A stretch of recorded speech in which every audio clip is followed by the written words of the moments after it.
ఉమ్మడి ఉభయ గోదావరి జిల్లాల ప్రజల చిరకాల కోరికైన అఖండ గోదావరి పర్యాటక ప్రాజెక్టు సాకారమవుతోంది.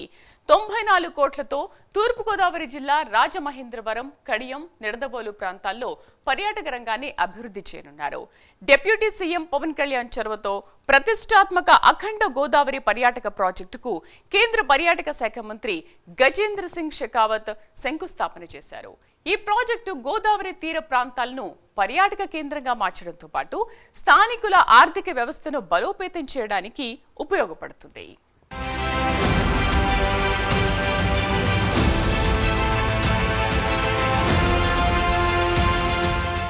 ఆంధ్రప్రదేశ్ ప్రభుత్వం మొదటి నుంచి టూరిజంపై ఎక్కువ ఫోకస్ పెడుతోంది. ప్రధానంగా విదేశీ పర్యాటకుల్ని ఆకర్షించేందుకు ప్రయత్నిస్తోంది. దీనివల్ల విదేశీ డాలర్లు భారీగా వస్తాయి. మన భారతీయుల టికెట్ ధర 20 రూపాయలు ఉంటే అదే విదేశీయులు $5 దాకా చెల్లించే అవకాశం ఉంటుంది.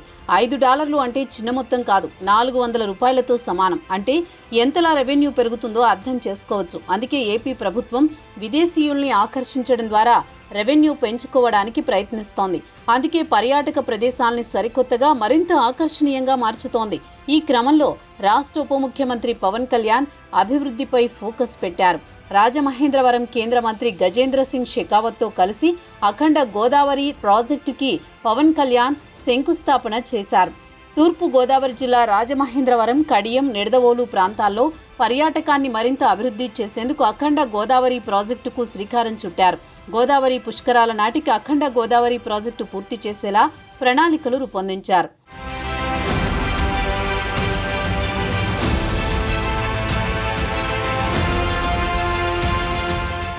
డిప్యూటీ సీఎం పవన్ కళ్యాణ్కి టూరిజం అంటే చాలా ఇష్టం. ముఖ్యంగా నదులు, పరివాహక ప్రాంతాలు, అడవులు, పర్యావరణం పట్ల ఆయన ఎక్కువ ఆసక్తి చూపిస్తారు.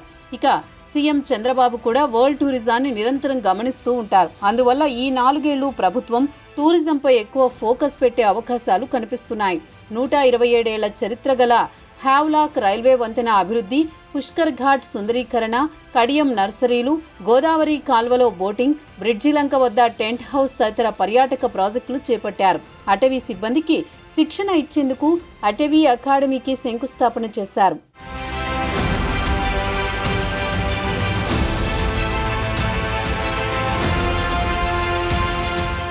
అఖండ గోదావరి ప్రాజెక్టును పట్టాలెక్కించడం ద్వారా ఏడాదికి సగటున 18 లక్షల నుంచి 20 లక్షల మంది పర్యాటకులు వస్తారని ప్రభుత్వం అంచనా వేస్తోంది. స్థానికంగా హోటళ్లు, రెస్టారెంట్లు, రవాణా, ఇతర రంగాలు విస్తరించడం ద్వారా ప్రత్యక్షంగా, పరోక్షంగా వేల మందికి ఉపాధి అవకాశాలు లభిస్తాయని భావిస్తున్నారు. ప్రముఖంగా గోదావరి పుష్కరాల రేవును ఆధ్యాత్మికంగా తీర్చిదిద్దేలా ప్రణాళికలు సిద్ధం చేశారు. ఘాట్లో ఉన్న ఆలయాల విశిష్టత తెలియజేసేలా ఏర్పాట్లు చేయడంతో పాటు గోదావరి హారతి ఇచ్చేలా తీర్చిదిద్దుతారు. ఇక్కడే ఆధ్యాత్మిక, యోగా కేంద్రాలు అందుబాటులోకి రానున్నాయి.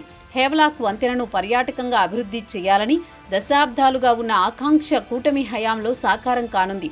వంతెనను 12 మీటర్ల వరకు వెడల్పు చేసి నగర, రాష్ట్ర చరిత్ర, విశిష్టతలు, కళారంగాలు ఇలా వివిధ థీమ్లలో అభివృద్ధి చేస్తారు. దీంతో పాటు వంతెనపైనే 10 స్టాల్స్ పర్యాటకులు విశ్రాంతి తీసుకునేందుకు ఏర్పాటు చేస్తున్నారు. వంతెనపై సెల్ఫీ, వ్యూ పాయింట్లు నిర్దేశించారు.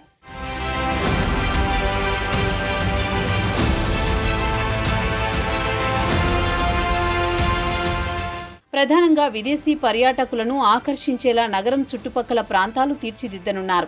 కేంద్ర భాగస్వామ్యంతో చేపట్టే special assistance to states for capital investment కింద 94.44 కోట్లతో పుష్కరాల రేవు, 127 ఏళ్ల చరిత్ర ఉన్న హేవ్లాక్ వంతెన రూపురేఖలు మార్చడంతో పాటు గోదావరి మధ్యలో 116.97 ఎకరాల్లో బ్రిడ్జిలంక, హేవ్లాక్ వంతెన, రోడ్ కమ్ రైల్వే బ్రిడ్జి మధ్య ప్రాంతాన్ని వినోద కేంద్రంగా మార్చనున్నారు.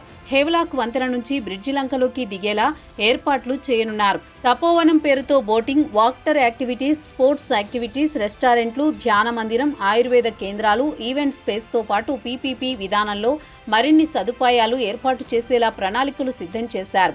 గోదావరిలో బోటు షికారు చేస్తూ కడియం నర్సరీలో అందాలను వీక్షించేలా తీర్చిదిద్దుతున్నారు.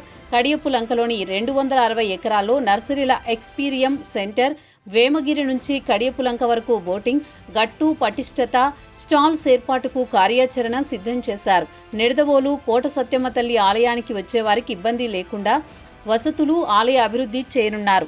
సమిశ్రగూడెంలో 23 కిలోమీటర్ల మేర గోదావరి కాలువలో బోటింగ్తో పాటు ఫుడ్ కోర్టులు, విశ్రాంతి గదులు ఏర్పాటు చేస్తారు. 2027లో జరిగే గోదావరి పుష్కరాల నాటికల్లా ఈ పనులన్నీ పూర్తి చేసేలా ప్రణాళికలు రూపొందించారు.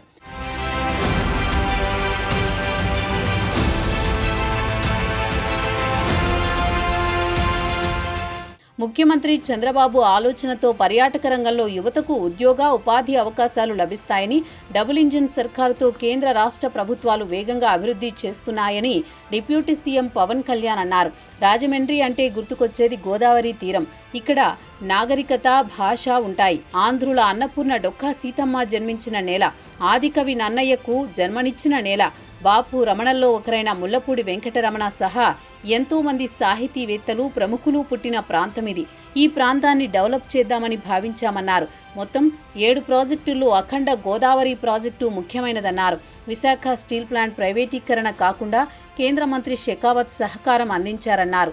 అలాగే పోలవరం ప్రాజెక్టు కోసం షెకావత్ సహకారం అందించారని కొనియాడారు. ఏపీలో 974 కిలోమీటర్ల నదీ తీరం ఉందని, విదేశాల్లో నదీ తీరాలను పర్యాటక రంగంగా అభివృద్ధి చేసిన వివిధ అఖండ గోదావరి ప్రాజెక్టును పర్యాటకంగా తీర్చిదిద్దుతామన్నారు.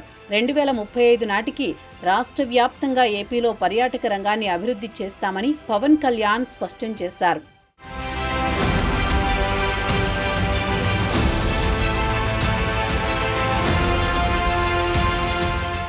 అఖండ గోదావరి ప్రాజెక్టు గోదావరి జిల్లాల పర్యాటక రంగానికి కొత్త ఊతమిస్తుందని ప్రజలు హర్షం వ్యక్తం చేస్తున్నారు. ఆతిథ్యానికి పెట్టింది పేరైన గోదావరి జిల్లాలో ఆతిథ్య రంగం మరింతగా అభివృద్ధి చెందుతుందని, టూరిజం సెక్టార్లో ఉద్యోగాలు, వ్యాపార, ఉపాధి అవకాశాలు మెరుగుపడే అవకాశం ఉన్నందున తమ జీవన ప్రమాణాలు పెరుగుతాయంటున్నారు. పవన్ కళ్యాణ్ కూడా మొదలుపెట్టిన పనిని మొక్కవోని దీక్షతో పూర్తి చేస్తారు కాబట్టి అఖండ గోదావరి త్వరలోనే వేగంగా పూర్తవుతుందనే ఆశాభావం వ్యక్తం చేస్తున్నారు.